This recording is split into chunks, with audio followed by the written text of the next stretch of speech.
Hey guys, good morning. Now today's time is 6 o'clock in the morning, and I'm shooting this video to give you knowledge about the Customs Act 1962 to improve your knowledge about the Customs Act 1962. The Customs Act 1962 is very important if you are a customs broker or doing import or export business. So, customs clearance is very important at the time of the import and export of goods from one country to another country. So guys, I am giving you knowledge about the Customs Act 1962. So in the previous videos, we have already seen some sections from the chapter number 15 Appeals and Division. Now in this video, we are going to see sections 130B onwards. So section 130B, power of High Court or Supreme Court to require statement to be amended. So section 130B, power of Supreme Court or High Court to require statement to be amended. In the same, if the High Court or the Supreme Court is not satisfied that the statements in a case referred to it are sufficient to enable it to determine the questions raised, thereby the court may refer the case back to the appellate tribunal for the purpose of making such conditions thereto or alterations therein as it may direct in that behalf.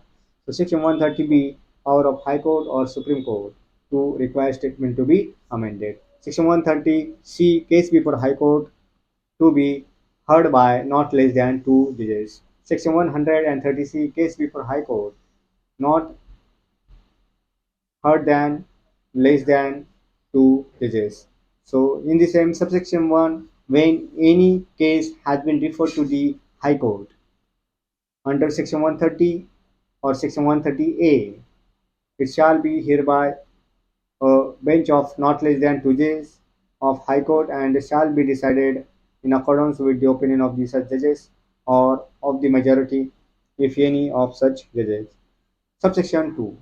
Where there is no such majority, the judges shall state the point of law upon which they may refer, and the case shall then be heard upon that point only by one or more of the other judges of the High Court, and such points shall be decided according to the opinion of the majority of judges who have heard the case, including those who first heard it. So, Section 130C, case before High Court to be heard by not less than two judges. So, Section 130C is very important. Then, Section 130C, decision of High Court or Supreme Court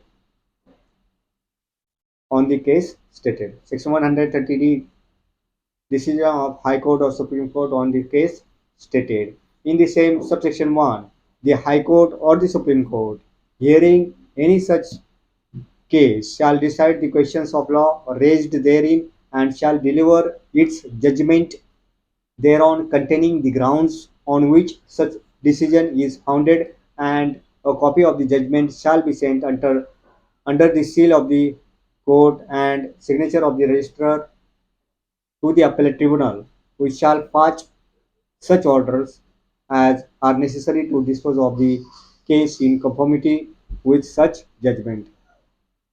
Subsection first A, where the High Court delivers a judgment in an appeal filed before it under section 130. Effect shall be given to the order passed on the appeal by the proper officer on the basis of a certified copy of the judgment.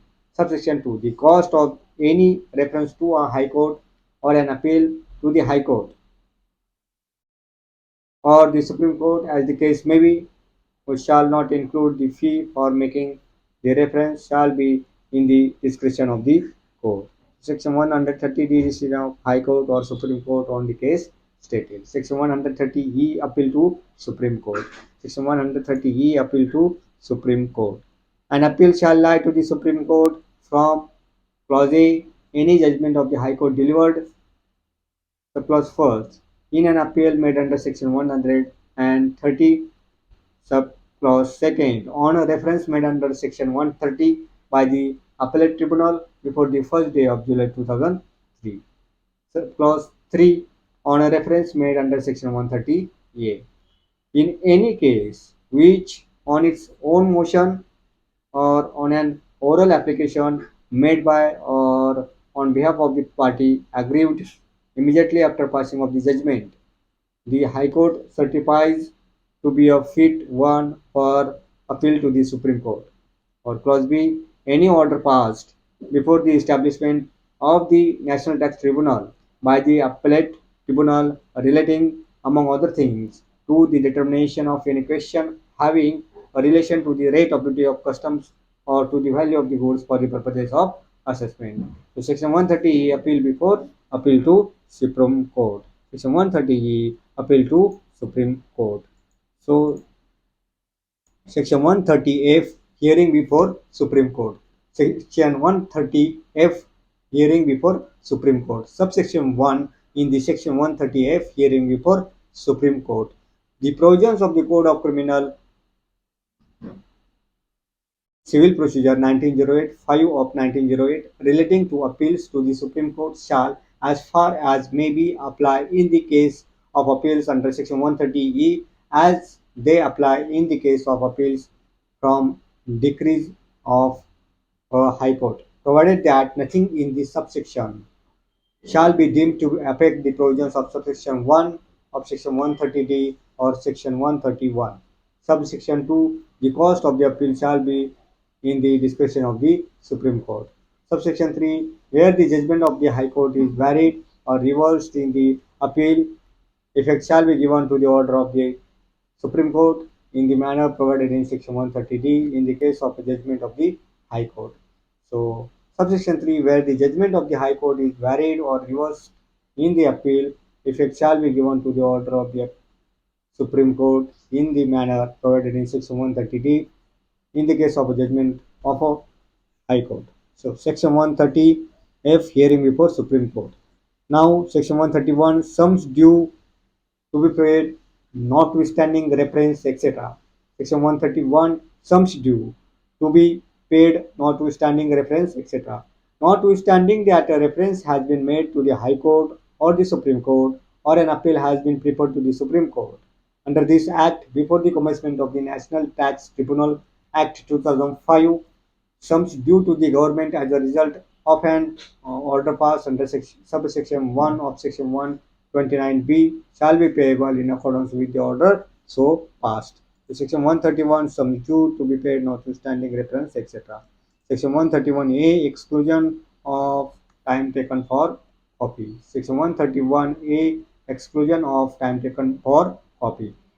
In computing the period of limitation specified for an appeal or application under this chapter, the day on which the order complained of was served, and if the party referring to the appeal or making the application was not furnished with a copy of the order when the notice of the order was served upon him, the time requisite for obtaining a copy of the such order shall be excluded. So section 131A exclusion of time taken for copy.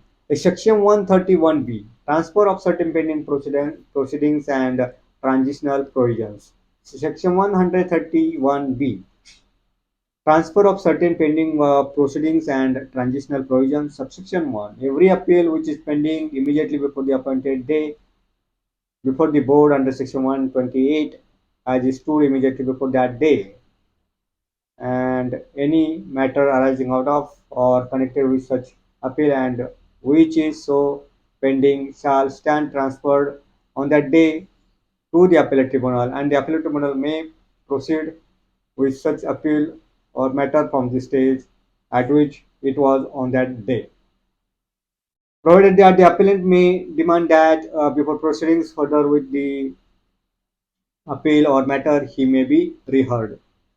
Subsection 2, every proceedings which is pending immediately before the appointed day before the central government under section 131 as it stood immediately before that day, and any matter arising out of or connected with such proceedings and which is so pending shall be stand transferred on that day to the appellate tribunal, and the appellate tribunal may proceed with such proceedings matter from the stage at which it was on that day if such proceedings or matter were an appeal filed before it. provided that if any such proceedings or matter relates to an order where clause A, the value of such goods confiscated without option having been given to the owner of the goods to pay a fine in lieu of the confiscation under section 125, or clause B, in any disputed case other than a case where the determination of any question having a relation to the rate of duty of the customs or to the value of the goods for the purposes of assessment is an issue, or is one of the points in issue the difference in duty involved and the duty involved, or clause C, the amount of fine or penalty determined by such order does not exceed 10,000 rupees. Such proceedings or matter shall continue to be dealt with by the central government as if the said section 131 had not been substituted. Provided further that the applicant or other party may make a demand to the appellate tribunal that before proceedings further with that proceedings or matter, he may be reheard. Subsection 3. Every proceeding which is pending immediately before the appointed day, before the board or the principal commissioner of customs or commissioner of customs under section 130, as is stood immediately before that day, and any matter arising out of or connection with such proceedings and which is so pending shall continue to be dealt with by the board of the principal of commissioner of customs or commissioner of customs as the case may be, as if the said section had not been substituted. Subsection 4.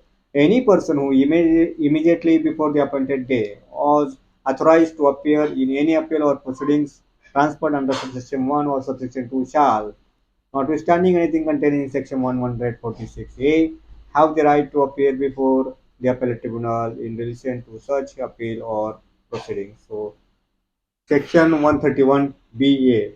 Appeal not to be filed in certain cases. Subsection 1. The board may from time to time issue orders or instructions or directions fixing such monetary limits as it may deem fit for the purposes of regulating the filing of PL application, revision, or reference by the Principal Commissioner of Customs or Commissioner of Customs under the provisions of this chapter. Subsection 2.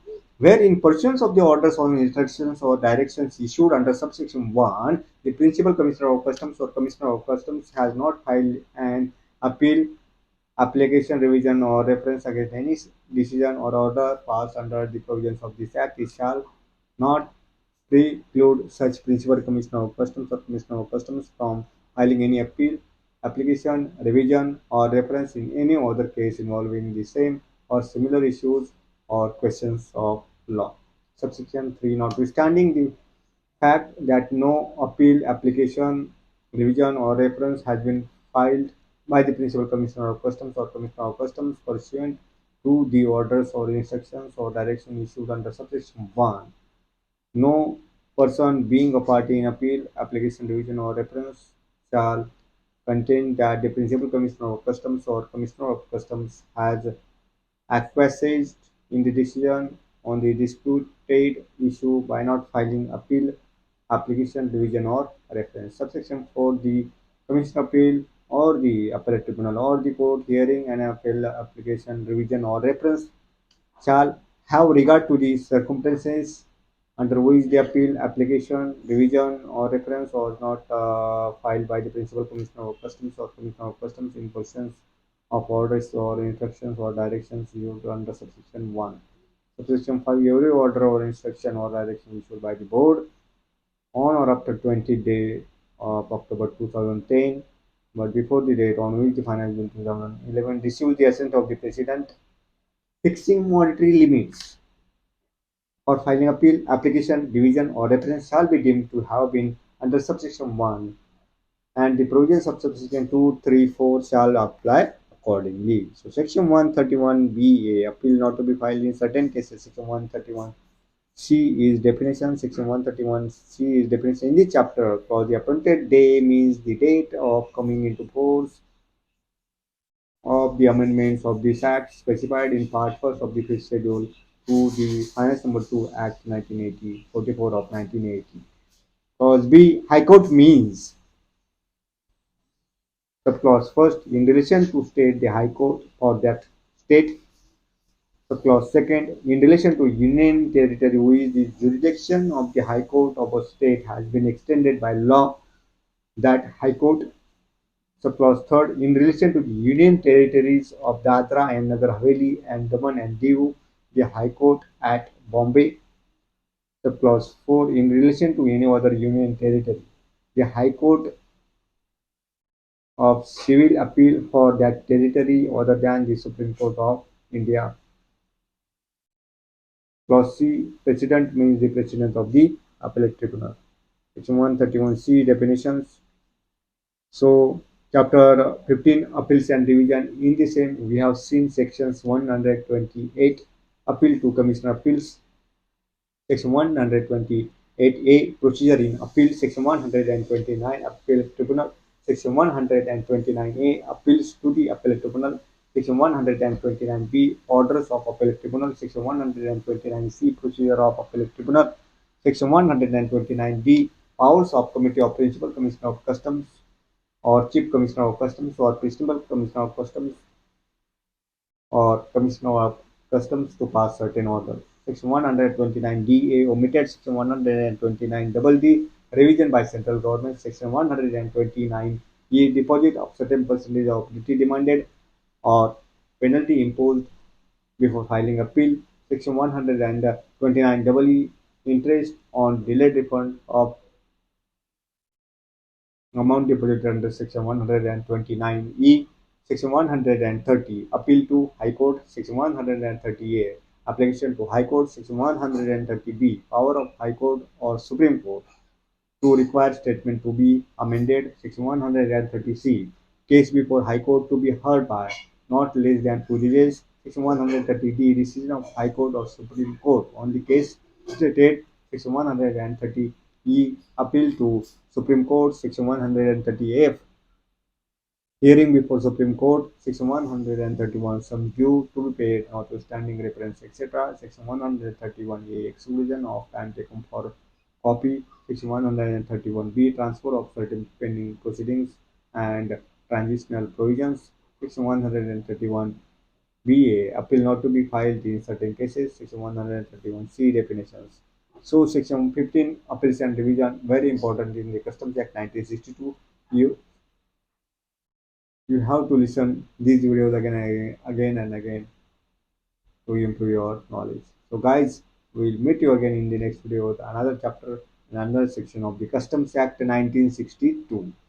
Okay, so till then, bye bye and take care.